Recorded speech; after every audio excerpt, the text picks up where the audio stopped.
Shakur Stevenson claps back at YouTubers. He said a lot of people paint narratives, a line on his name, and believe what you want. So you guys see it on the screen. Shakur Stevenson said, these YouTubers are the biggest liars.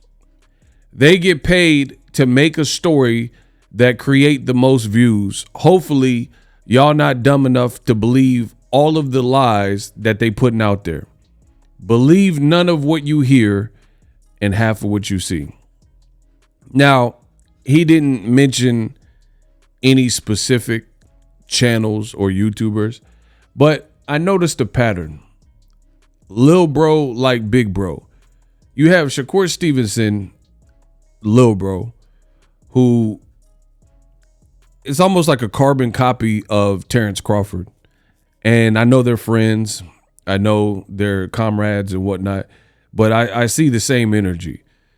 Terrence Crawford, you listen to him do interviews, like he did an interview with Andre Ward, and he's always talking about YouTubers and bloggers and people's opinions and what people say and this, that, and the third. And then now Shakur's doing the same thing. Again, my thing is this. If YouTubers are so wrong, if YouTubers are so dumb and don't know boxing and, you know, insignificant, if you will, then why always talk about YouTubers? Like, I don't get it. Like, for me, stuff that I know is a lie, I just don't pay attention to it because it don't really affect me. People lie on my name all the time. You know, I've heard stuff about myself online. Like, for example, one time I just took a break. This is like years ago, where I didn't do any content for a few days. And people were like, where's Ego? Where's Ego? And then I seen in the comment section, I was reading that Ego was in jail. I got locked up and all types of stuff. And it was funny to me because I was on the beach. I was literally on the beach. I was just chilling, you know, getting my mind right, disconnecting, because my life is not social media. I mean, I make money on social media, online, let's not forget, but that's not my whole life. So, you know, I was just disconnecting from and being off the grid, which I tend to do.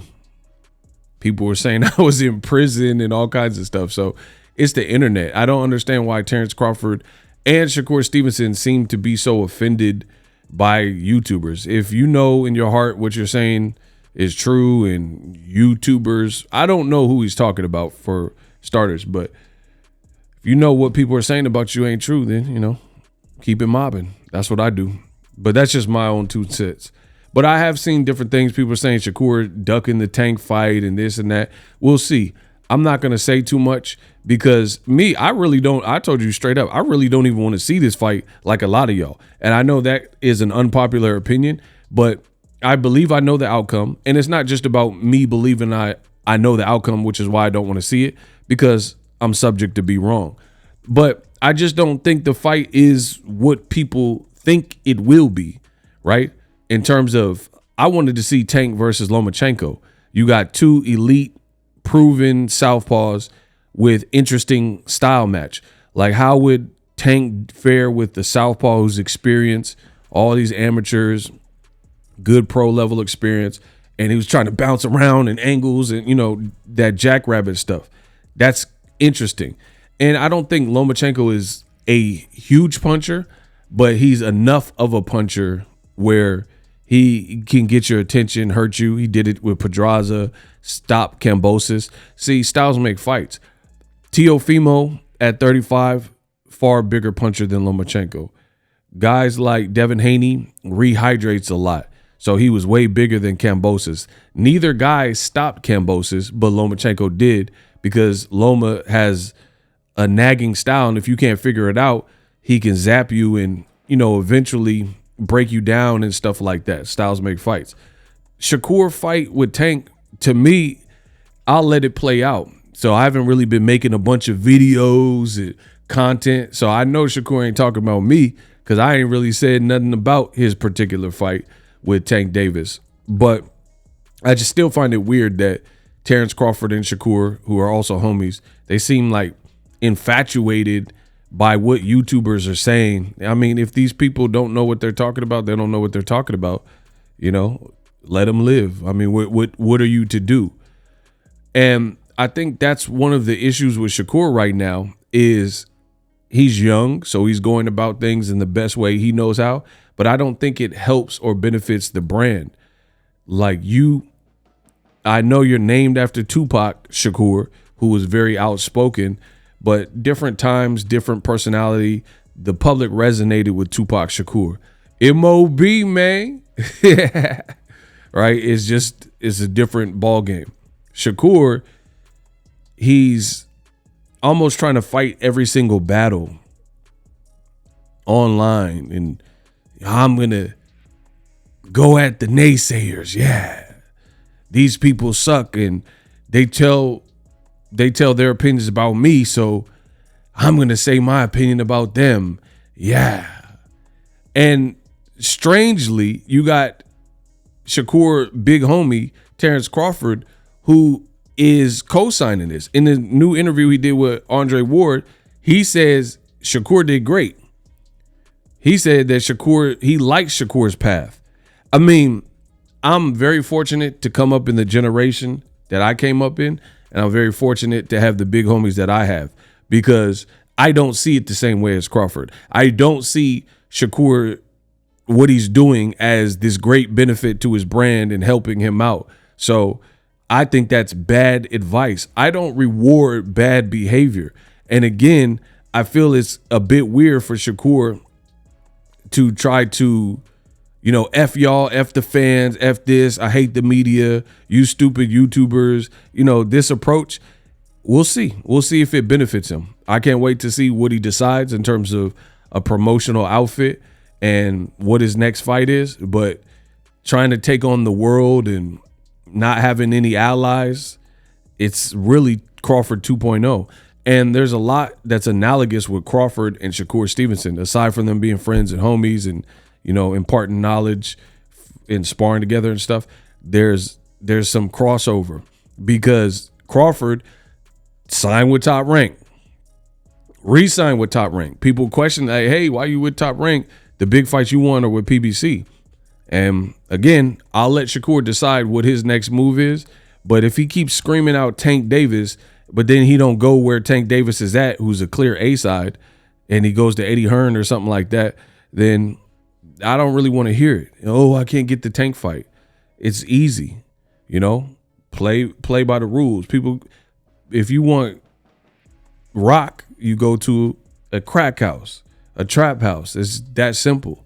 You want to get served, you go where they serving. It's that simple, and people like Crawford and possibly Shakur, they keep trying to circumvent this fact and like, oh, I want the Tank fight. He's clearly done more than you. He's more of a star than you, bigger name. His brand is not being like destroyed publicly because he's entertaining. He's getting the knockouts. He's doing the backflips after the knockouts. Same can't be said for Shakur. His own people in Newark, New Jersey were walking out of his fight. Now he can make these conspiracy theories about Top Rank and people who were paid to leave and all that, but I don't think people believe that. And you got Crawford, who is telling Shakur that, hey, because he's doing interviews, and he said, I like what Shakur's doing. So, if you like it, I love it. But in real time, I don't think Shakur is helping his brand any by trying to play the heel or the villain role. He's getting people, and I think there's a lot of misconceptions. There's a misconception where there's like these idioms and phrases that could be true, but to an extent. And I think people overplay their hand and they say these things to a point where it becomes embellished or exaggerated. So let me give you an example.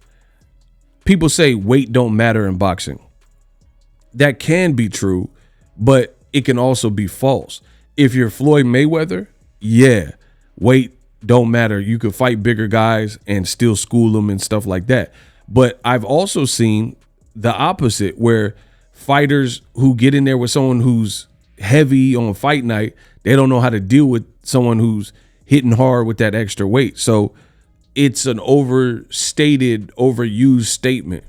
And I feel the same thing with people who are saying, oh, Shakur being the villain or the heel, all publicity is good publicity. And if they ain't talking about you, that's true to a degree, but you don't want it to the point where I'm seeing Shakur Stevenson in his last 2 fights, people who are saying, hey, I've supported Shakur's whole career. I like Shakur. I'm a fan of his, but I got to block him. I got to mute him because he's doing too much. Beefing with Berto and Marcus Brown and Ishai Smith and yelling at the fans and cussing, and like none of the tweets are really adult like, you know what I'm saying? And I'm not no prude person where I'm mad if somebody cusses, but you look at Shakur Stevenson and when he tweets, it's all cuss words, N-word this, N-word that, shut the up, you know what I mean? And it's like, it's not even like this generation, can they form sentences without expletives? Like, I'm really trying to, I don't care how hood you are. 50 Cent is hood, but he can do an interview or a tweet where he's not just saying N-word this, N-word this, and cussing. Like 50 Cent is always, hey, something special, man. Hey, Irv, make it hot. I'm going to stop saying that because I know you like that fruity. Like 50 he's doing the trolling and, you know, say this and that to Rick Ross and clapbacks and blah, blah, blah. But he can still, he from the hood too, you know, and he was really in the streets. Shakur is, you could say from the hood, but he was a guy that showed promise. So I don't know if he was really in the streets moving packs like 50 and, you know what I mean, in the street. But I don't want to get too far on that. I just think that you have to be able to articulate yourself without cussing and curse words and slang some of the time. So Crawford, he's supported Shakur's behavior. I don't know who Shakur's talking to in the tweet about YouTubers and stuff like that. But again, if you want to fight Tank, then you know where he's at and you kind of got to play by his rules. If you signed in like a Eddie Hearn, but you're screaming you want Tank, it's another Andrade when he was with Eddie Hearn type of situation where Andrade is saying he wants Charlo, but then you sign to a guy that has no options on Charlo. It's just that doesn't make sense. It's never going to make sense. None of you at home can make it make sense. And that's just what it is. If you want to get close to the money fight, you probably go where the money's at, you know, and people are like, oh, but the sides of the street don't matter and stuff. Again, I have a lot of Apple products, the MacBook Mini, the MacBook Pro, 2 iPhones. I have several Apple products. That's just what it is, right? AirPod Pros and whatnot. I don't go to some Microsoft store looking for Apple products. It's just that simple.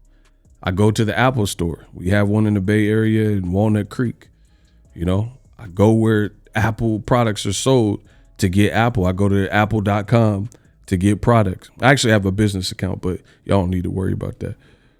So that's just my thoughts on this Shakur Stevenson stuff is we'll see, you know, with this next move. But him like attacking the world and yelling at everybody and, you know, trying to wild out on everyone.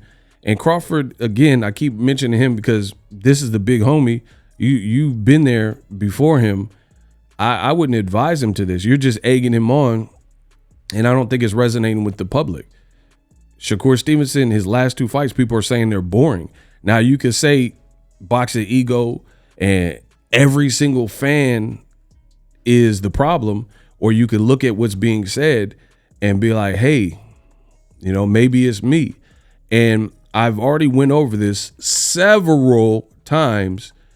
Shakur is the problem by speaking. The more you speak, the more pressure you will put on yourself.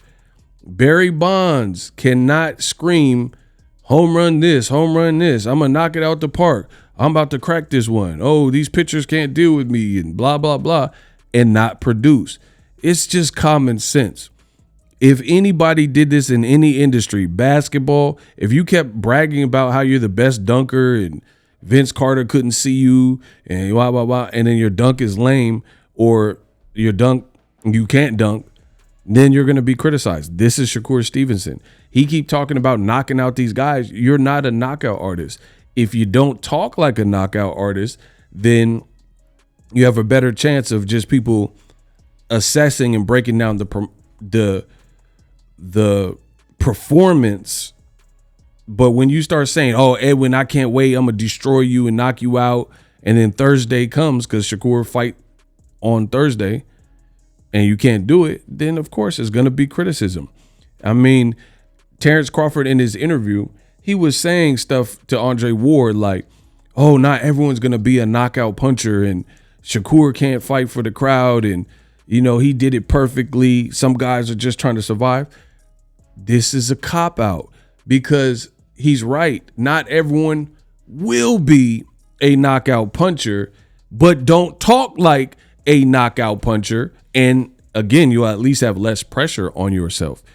If Brad Pitt, Denzel Washington said, this is the best movie that I've ever done, and then it's not better than Training Day, or people hate the movie or thought the performance was flat, then he would be criticized. It's that simple.